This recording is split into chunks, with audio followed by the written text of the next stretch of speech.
حضرت امام حسین علی مقام رضی اللہ تعالیٰ عنہ کی شہادت مبارکہ سے جو ہمیں اسباق ملتے ہیں اس میں سے دو ایک سبق آپ کی خدمت میں عرض کر لیں۔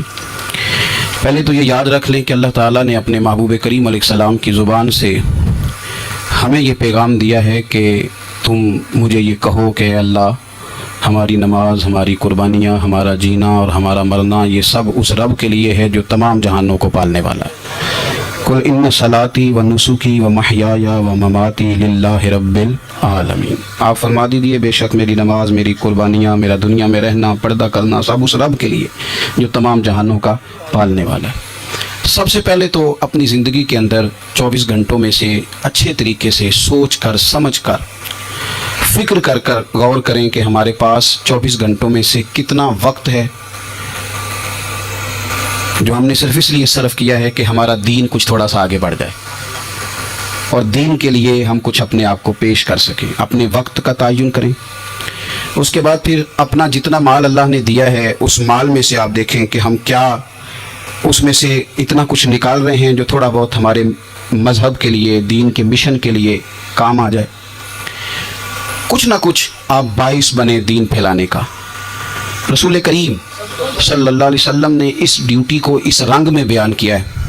حضور نے فرمایا کہ بلغوا عنی ولو آیا، ایک آیت تم تک پہنچ گئی ہے، اب میں تمہاری ڈیوٹی لگا رہا ہوں کہ تم نے اس آیت کو آگے پہنچانا ہے۔ صحابہ اگر ابلاغ دین نہ کرتے، تبلیغ نہ کرتے، اپنے پاس چیزیں رکھتے تو ہم تک دین پہنچتا نہ۔ انہوں نے بڑی ذمہ داری کے ساتھ، روایت حدیث کا معاملہ ہو یا حفظ دین کا، بڑی ذمہ داری کے ساتھ پھر ہمارے محدثین نے محنت کی اور کتابیں جمع کر کے ترتیب دے کے ہم تک پہنچائیں۔ ہماری یہ ذمہ داری ہے کہ ہم خیر کی بات آگے پہنچائیں، خیر کی بات۔ ہمیں بڑی مثالیں آتی ہیں، بڑی ساری چیزیں ہمارے پاس ہوتی ہیں، بڑا کچھ ہم کہہ سکتے ہیں، بڑی ہمیں کہانیاں یاد ہوتی ہیں، تو یہ تو ہمیں الجھا دے گا یہ سارا معاملہ۔ کیا یہ اچھا ہو کہ ہم جمعے والے دن اپنے خطیب صاحب سے جو حدیث سنتے ہیں اسے اچھے طریقے سے ذہن میں بٹھائیں اور پھر پورا ہفتہ گھر کے اندر، بازار کے اندر، گلی کے اندر، دوستوں میں، بچوں میں جب بھی بیٹھیں تو اپنی بات مدینے والے رسول کی بات سے شروع کریں۔ اور آپ کو ذائقہ اتنا ملے گا کہ کسی نے حضرت ابو ہریرہ رضی اللہ تعالیٰ عنہ سے پوچھا تھا کہ آپ کو کیا شہد لگا ہوا ہے کہ ہر وقت لوگ آپ کے گرد بیٹھے رہتے ہیں، ہر وقت مجمع رہتا ہے؟ کچھ لوگ ہوتے ہیں نا جی، وہ بیٹھ جائیں تو محفل ہو جاتی ہے، چلنے لگیں تو جلوس ہو جاتا ہے۔ کچھ لوگ ہوتے ہیں تو کہا حضرت آپ کون سا شہد ہے؟ تو حضرت ابو ہریرہ فرمانے لگے شہد میاں کوئی بھی نہیں، میں نہ کسی کو اپنی بتاتا ہوں، نہ باپ دادا کی بتاتا ہوں، نہ برادری قبیلے کی بتاتا ہوں، میں تو جس کو بھی بتاتا ہوں محمد عربی کی بات ہی بتاتا ہوں۔ تو بس یہ آپ سمجھ لیں کہ میری بات بن گئی ہے تیری بات کرتے کرتے۔ تو ایک یہ بات آپ نے ذہن میں رکھنی۔ دوسرا پیغام میرا آپ کے لیے یہ ہے آج کی اس خوبصورت بزم میں کہ دین اور دیندار لوگ ایک نیکی کریں کہ وہ لوگوں کے دلوں میں اگر دین کی محبت نہیں بھر سکتے تو کم از کم نفرت تو نہ بھریں۔ اب تو یقین کریں کہ تکلیف روز بروز بڑھتی چلی جا رہی ہے۔ یوں لگتا ہے کہ دین دنیا میں صرف بحث کرنے کے لیے آیا، لڑائیاں ہی لڑائیاں، مناظرے ہی مناظرے، بحث ہی بحث۔ کیا شکل دکھا رہے ہیں ہم لوگوں کو مذہب کی کہ اس میں صرف بحث ہے، لڑائی ہے۔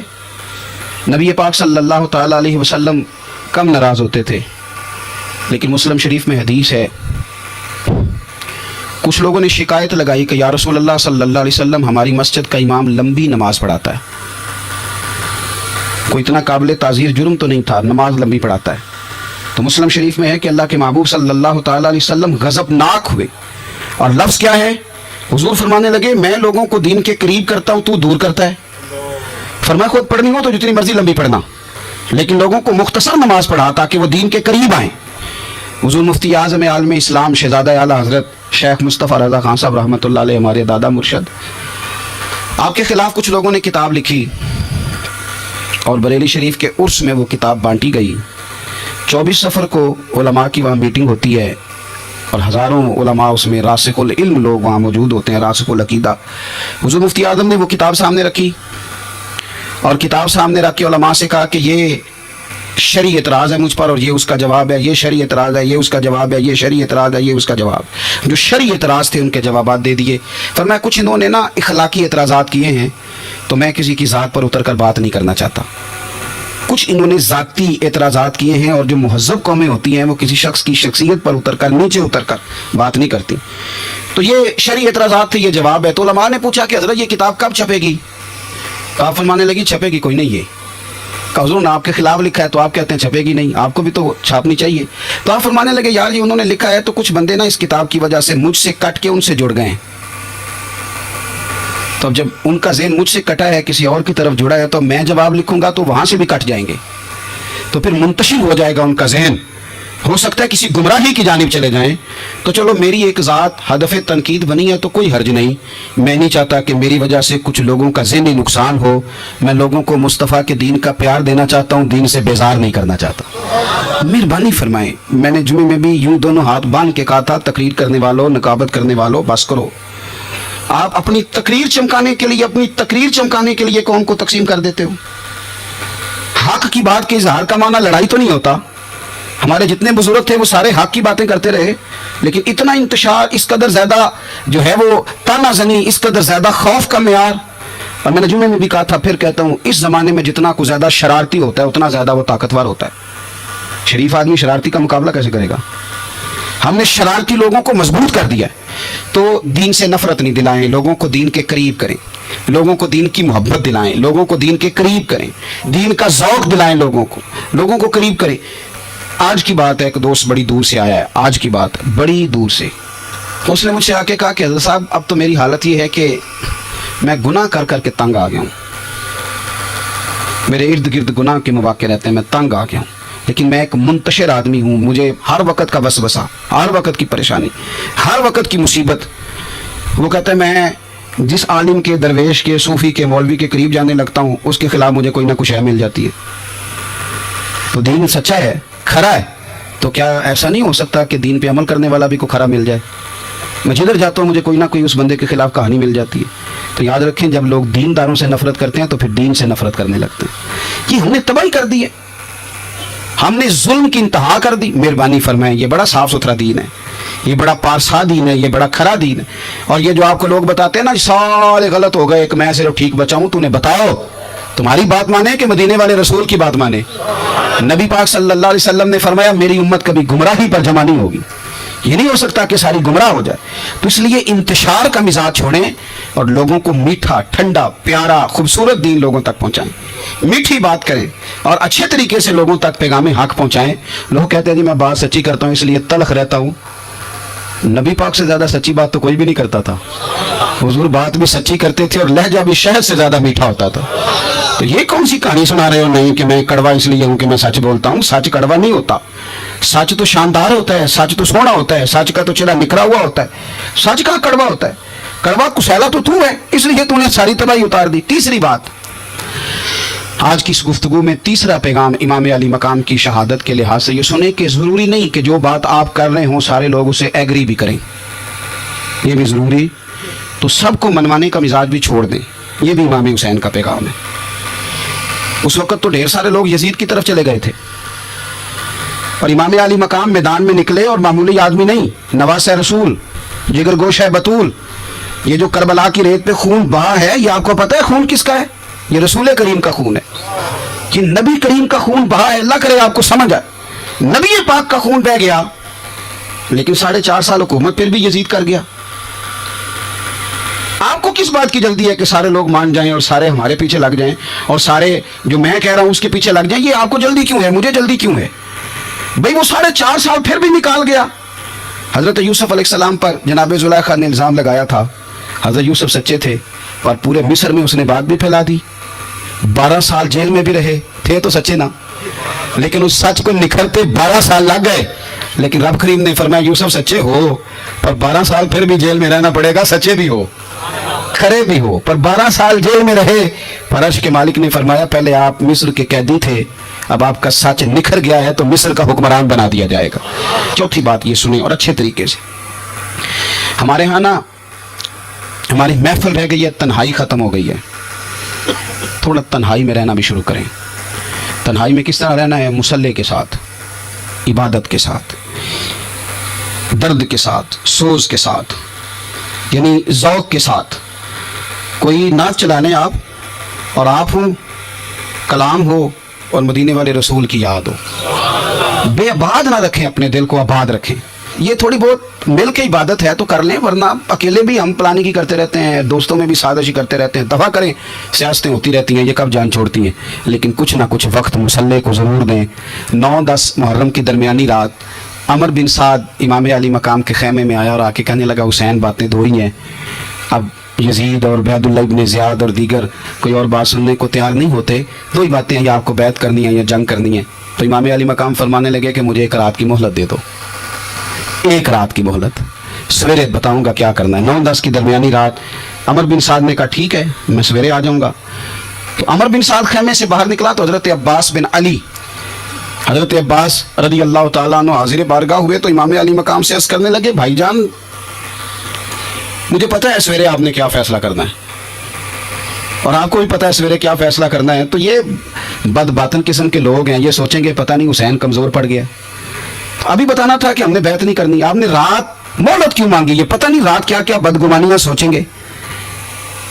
فیصلہ تو سویرے بھی وہی ہونا ہے اور اب بھی وہی ہونا ہے کہ ہم یزید کی بیعت کرنے کو تیار نہیں ہیں، تو آپ یہ بھی بات کر دیتے۔ تو امام حسین فرمانے لگے عباس تیرا کیا خیال ہے، میں نے سوچنے کے لیے ٹائم لیا ہے، تیرا کیا خیال ہے کہ میں نے کوئی نئے راہ تلاش کرنی ہے، کوئی مجھے اور کسی فوج کے پہنچ جانے کی امید ہے؟ کہا نہیں مجھے کچھ بھی نہیں کرنا، نہ کچھ سوچنا ہے، فیصلہ بھی وہی ہے جس کا تجھے پتہ ہے، لیکن بھائی یہ آخری رات بچی ہے، کل حسین دنیا سے جائے گا، آخری رات بچی ہے، دل کرتا ہے کہ آج کی رات نہ میں رج رج کے اپنے رب کو سجدے کروں، میں جی بھر کے اس کی عبادت کروں، یہ پیشانی اس کے حضور ناز جھکے۔ اور یار حسین ابن علی تو ایک رات باقاعدہ بچائیں کہ میں نے اللہ کے حضور حاضری دینی ہے اور تو ساری راتیں ضائع کر دیتا ہے۔ تو تنہائی میں کچھ نہ کچھ عبادت کریں۔ میں اللہ کے حضور دعا کرتا ہوں کہ اللہ تعالیٰ میدان کربلا کی ہواؤں کا صدقہ، اللہ تعالیٰ حسین ابن علی کے خون کا صدقہ ہماری زندگی پردہ پوشی والی کرے اور موت ایمان والی کرے، اور اللہ تعالیٰ ہمیں ہر فتنے سے محفوظ رکھے اور ہماری اولادوں کو بھی حضور کی اولاد کا وفادار رکھے۔ اللہ تعالیٰ نے 3 اقسام کی مخلوق پیدا فرمائی، ایک فرشتے ہیں، انسان ہیں اور حیوانات ہیں۔ فرشتوں کے اندر اللہ تعالیٰ نے شعور رکھا ہے پر نفسانی خواہشات نہیں رکھی، اور جانوروں کے اندر نفسانی خواہشات رکھی ہیں پر عقل اور شعور نہیں رکھا۔ انسان کے اندر اللہ کریم نے خواہشات بھی رکھی ہیں اور شعور بھی رکھا ہے۔ اگر انسان جانوروں کی طرح عقل اور شعور سے کام نہ لے اور نفسانی خواہشات کے پیچھے بھاگے تو جانوروں سے بدتر ہو جاتا ہے، اور اگر وہ عقل و دانش سے، فہم و فراست سے کام لے، نفسانی خواہشات کو کچل کر اللہ اور اس کے پیارے رسول صلی اللہ علیہ وسلم کے احکامات پر عمل کرے تو فرشتوں سے افضل ہو جاتا ہے۔ انسان کے وجود میں اللہ نے جن چیزوں کی خواہش پیدا کی ہے، اللہ فرماتے ہیں ان کی خواہشیں پوری کرو، پر نفسانی خواہش کو اصولوں کی بنیاد پر پورا کرو، اس کا ایک اصول بناؤ۔ کھانا کھانے کو دل کر رہا ہے پر ایک اصول کے تحت ہی کھانا ہے نا، اگر بے اعتدالی سے کھایا جائے گا تو انسان بیمار ہو جائے گا۔ انسان نے سونا ہے لیکن اگر وہ ہر وقت سوئے گا تو پھر اصول خراب ہوں گے، پیچیدگی پیدا ہوگی، مشکلات اس کے لیے بڑھ جائیں گے، وہ خرابی اس کے لیے آئے گی بہت ساری۔ اصول کے تحت وہ سوئے، باتیں کرنی چاہیے، باتیں کرنے کا حکم دیا گیا ہے۔ نفسانی چیزوں سے بڑھ کر اصول پسندی آپ کو مضبوط کرے گی، مستحکم کرے گی۔ دیکھیں نا، شریعت دین، ہمارا دین درمیانہ دین ہے، وسطی امت ہے، ہمیں امت وسط بنایا گیا۔ مرید سے نذرانہ قبول کر لینا یہ سنت ہے، لیکن اس سے لالچ کرنا حرام ہے۔ اس سے کوئی چیز قبول کر لی یہ سنت ہے، سرکار بھی قبول کر لیتے تھے لیکن لالچ کرنا۔ اب یہاں اصول پسندی ہے، یہ اصول پسندی ہے کہ آپ اس میں فرق کر کے رکھیں کہ سنت کیا ہے اور لالچ، بات ایک ہی ہے لیکن کبھی وہ سنت ہے اور کبھی وہ۔ اب اس میں آپ نے اصول پہ قائم رہنا ہے، اصول پہ۔ میرے رسول کریم صلی اللہ علیہ وسلم پر اللہ کریم نے قرآن مجید نازل فرمایا تو سورہ صاد کے اندر ارشاد فرمایا وَلَا تَتَّبِعِ الْهَوَىٰ، خواہشوں کے پیچھے نہ چلنا۔ ذرا قرآن مجید کی ترتیب دیکھیے، خواہشات کے پیچھے فرمایا فَيُضِلَّكَ عَنْ سَبِيلِ اللَّهِ، ورنہ یہ تمہیں اللہ کے رستے سے بہکا دیں گی، بہک جاؤ گے، خواہشوں کے پیچھے چلو گے، یہ تمہیں اللہ کے رستے سے تم بہک جاؤ گے۔ اگر تم اندر کی بات مانو گے، زبان کے چسکے کی بات مانو گے، بہت اعلیٰ کھانے کی بات مانو گے، پینے کی بات مانو گے، تو اللہ کے رستے سے بہک جاؤ گے۔ فرمایا ان الذین یضلون عن سبیل اللہ، بے شک وہ لوگ جو اللہ کے رستے سے بہک گئے۔ پہلے فرمایا بہکاتا کون ہے؟ نفس، تمہاری خواہشات تمہیں بہکاتی ہیں، اور فرمایا بے شک پھر جو لوگ بہک گئے لہم عذاب شدید بما نسوا یوم الحساب، فرمایا پھر ان کے لیے شدید عذاب ہے اس لیے کہ انہوں نے آخرت کے دن کو بھلا دیا ہے۔ اب اس آیت کا مفہوم ذرا سمجھیے۔ فرمایا خواہشوں کے پیچھے نہ چلنا تمہیں اللہ کے رستے سے بہکا دیں گی، اور فرمایا بے شک ان کے لیے سخت عذاب ہے جو اللہ کے رستے سے بہک گئے۔ اور کیوں سخت عذاب ہے؟ اس لیے کہ انہوں نے آخرت کے دن کو بھلا دیا۔ تو آخرت کا دن بھلا دیا، پیچھے کا خواہشوں کے پیچھے نہ چلنا تمہیں اللہ کا رستہ بھلا دیں گی۔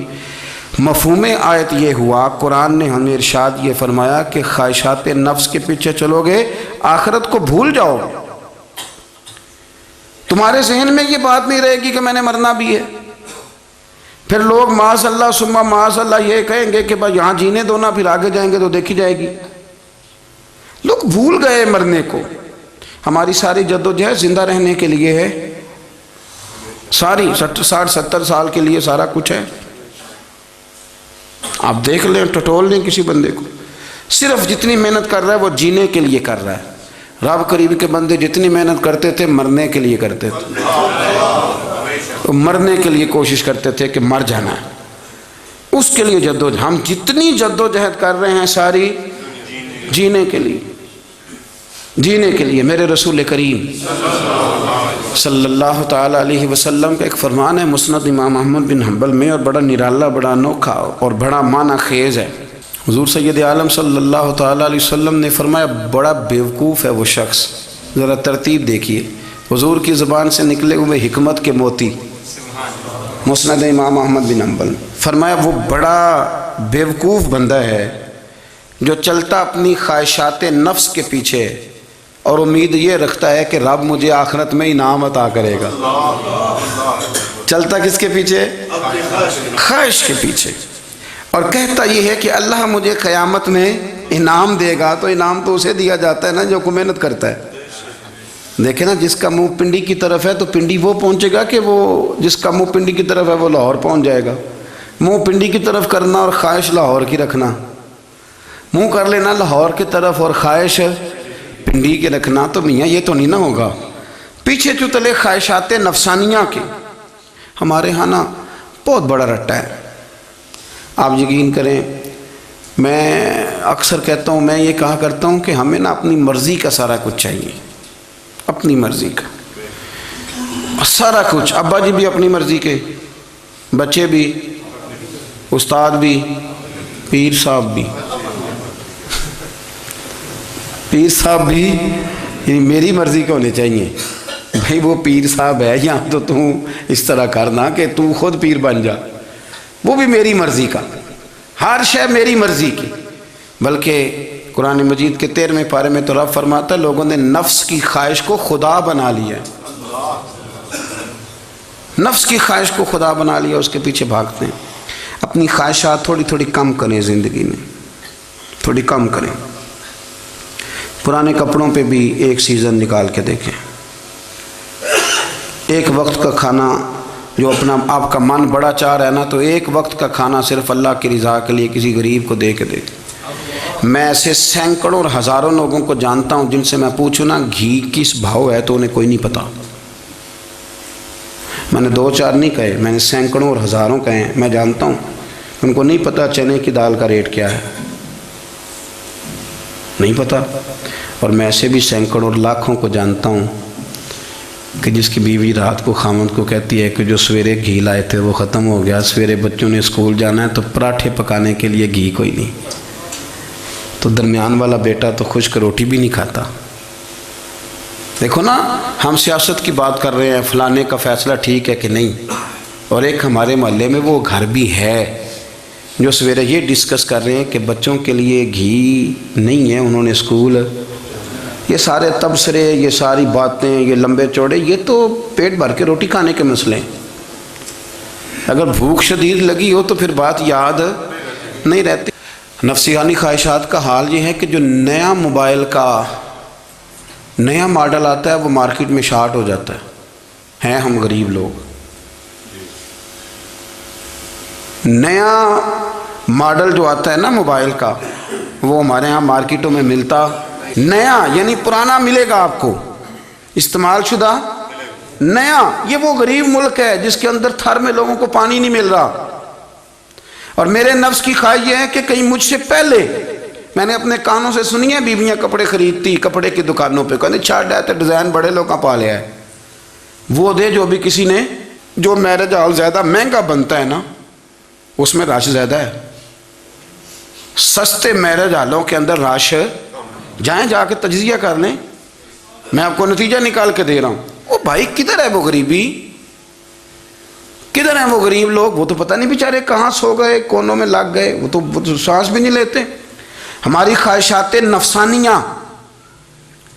اتنی بڑھ گئی ہیں، اتنی بڑھ گئی ہیں، دنیا کے اندر جو گناہ ہو رہے ہیں یہ روزی روٹی کے لیے نہیں ہو رہے، روزی روٹی تو اللہ دیتا ہے۔